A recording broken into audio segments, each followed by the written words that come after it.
Welcome to Fix Your Apps. In this video, we will show you how to find people nearby on Telegram, step by step. If you find this video helpful, please subscribe to our channel for more tech tips and tutorials. Let's get started.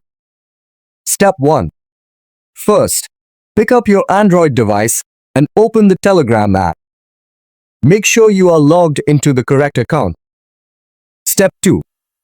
Next, look for the three horizontal lines at the top left corner of the screen. Tap on these lines to open the menu.